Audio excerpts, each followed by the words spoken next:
তাহাজ্জুদ, হৃদয়ের গোপন চাওয়া। তাহাজ্জুদ নামাজ এক গভীর রাতের প্রার্থনা। এটি শুধু আমাদের আল্লাহর সাথে সংযোগের সময় নয়, বরং এটি এমন একটি সময় যখন আমরা আমাদের হৃদয়ের সব গোপন কথা আল্লাহকে বলতে পারি। আজ আমি তোমাদের এমন একজন মেয়ের গল্প শোনাব, যিনি প্রতিদিন তাহাজ্জুদে উঠে আল্লাহর কাছে তার ভালোবাসার জন্য দোয়া করেন। একটি দোয়া, একটি চাওয়া এবং একটি দীর্ঘ বিশ্বাস, এটাই তার জীবন।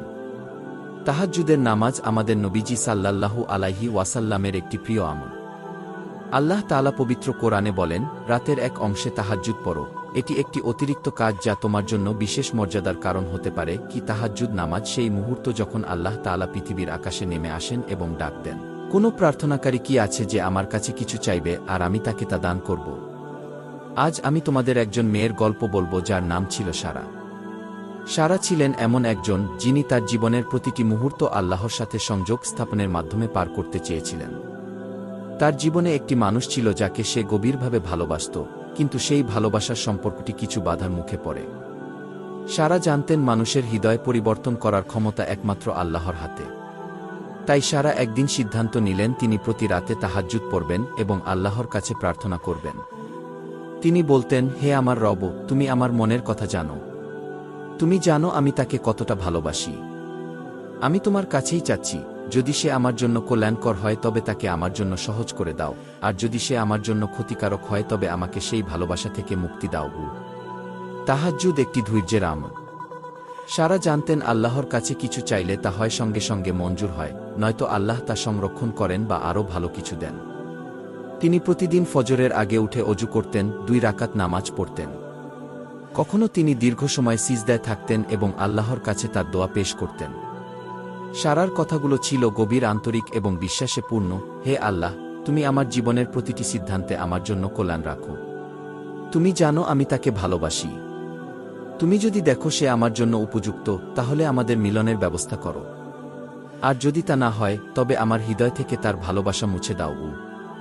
একজন প্রকৃত মুমিনের বৈশিষ্ট্য হল সে আল্লাহর পরিকল্পনার উপর পূর্ণ আস্থা রাখে। সারা জানতেন সবকিছুর সেরা পরিকল্পনাকারী আল্লাহ। তিনি দোয়া করতেন এবং বিশ্বাস রাখতেন যে আল্লাহ তার জন্য যা নির্ধারণ করবেন সেটা হবে সেরা। তিনি তার জীবনের একটি বার্তা হিসেবে ধরে নেন কোরআনের একটি আয়াত, তোমরা কোনো কিছু অপছন্দ করতে পারো, অথচ সেটাই তোমাদের জন্য ভালো। সারার ধৈর্য এবং প্রার্থনা অবশেষে তাকে একটি গুরুত্বপূর্ণ শিক্ষা দিল। কয়েক মাসের দোয়া এবং তাহাজ্জুদ পরে তিনি দেখতে পেলেন তার ভালোবাসার মানুষটি তার জীবনে ফিরেছে, কিন্তু সেই সময়ে তিনি আরও পরিণত এবং দায়িত্বশীল হয়ে উঠেছিলেন এবং নিজের মনে আল্লাহর ভালোবাসা গেঁথে নিয়েছিলেন। তবে যদি আল্লাহ তার দোয়া অন্যভাবে কবুল করতেন, তিনি তখনও জানতেন আল্লাহ তাকে আরও ভালো কিছু দিতেন। কারণ আল্লাহ কখনও তার বান্দার সাথে অন্যায় করেন না। তাহাজ্জুদের মাধ্যমে সারা শুধু তার প্রিয়জনকে ফিরে পাননি, বরং নিজের আত্মার একটি সুন্দর উন্নয়ন ঘটিয়েছিলেন। সারার গল্প আমাদের শেখায় দোয়া আমাদের জীবনের পরিবর্তন ঘটাতে পারে। কিন্তু দোয়া এমন একটি শক্তি যা ধৈর্য, বিশ্বাস এবং নিয়মিততায় মজবুত হয়। তাহাজ্জুদ নামাজ শুধুমাত্র একটি আমল নয়, এটি একটি উপায় যার মাধ্যমে আমরা আল্লাহর কাছে আমাদের হৃদয়ের সবচেয়ে গোপন চাওয়াগুলো তুলে ধরতে পারি।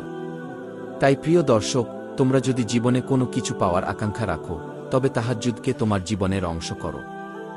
গভীর রাতে উঠে আল্লাহর কাছে চাও, কারণ সেই সময় দোয়া কখনো ফিরিয়ে দেওয়া হয় না।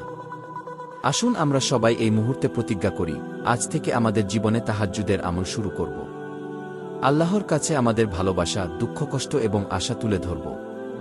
তাহাজ্জুদে দোয়া করো এবং দেখো কিভাবে আল্লাহ তোমাদের জীবন বদলে দেন। আসসালামু আলাইকুম।